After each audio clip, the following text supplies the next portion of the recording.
చిన్ని కథలు చెప్పనాకి స్వాగతం. నక్క పన్నాగం, కుందేలుకి చిలుక సహాయం.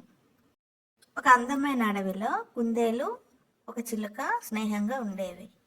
అందమైన అడవిలో ఇద్దరు కూడా కలిసిమెలిసి తిరిగేవారు, అలాగే ఆహారాన్ని పంచుకొని తినేవారు. కుందేలు కొద్దిగా అమాయకంగా ఉన్న చిలుక మాత్రం తెలివైనది. ఒకరోజు పక్కనున్న అడవి నుంచి ఒక జిత్తులు మారి నక్క అక్కడికి వచ్చింది. బలంగా పుష్టిగా ఉన్న కుందేలును చూసి ఎలా అయినా తన ఆహారంగా చేసుకోవాలని ఒక పన్నాగం పన్నింది. నక్క కుందేలు దగ్గరికి వచ్చి నన్ను నీ స్నేహితుడిగా చేసుకోవా అని కోరింది. చిలుక అందుకు ససేమిరా ఒప్పుకోలేదు. కానీ మెత్తని మనస్తత్వం ఉన్న కుందేలు చిలుకని వారించి నక్కతో స్నేహానికి ఒప్పుకుంది. చిలుకకి కుందేలు నక్కతో స్నేహం చేయడం అసలు ఇష్టం లేదు.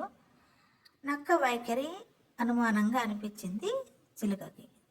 కుందేలు రకరకాల పండ్లు ఆహారము తీసుకొచ్చి నక్కకి ఇచ్చేది.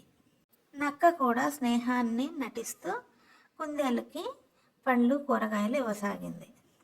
కుందేలు పూర్తిగా నక్కని నమ్మసాగింది.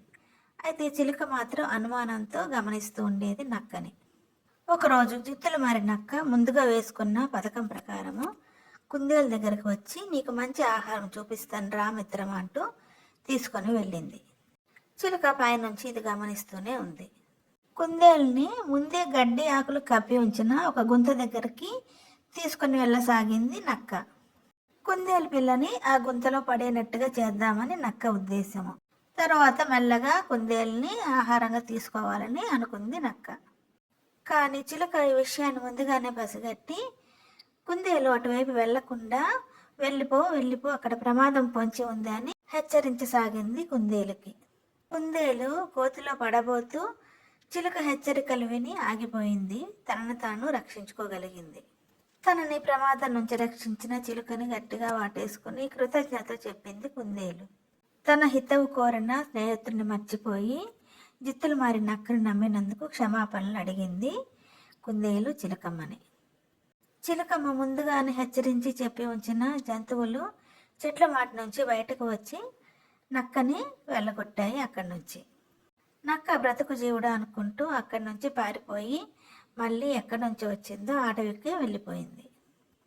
అప్పటి నుంచి చిలకమ్మ కుందేలు మరింత స్నేహంగా ఉండసాగాయి.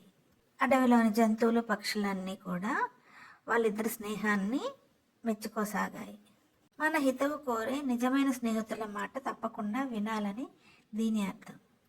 ఇలాంటి మరిన్ని చిన్ని కథల కోసం do like, share and subscribe my channel చిన్ని కథలు చెప్పనా.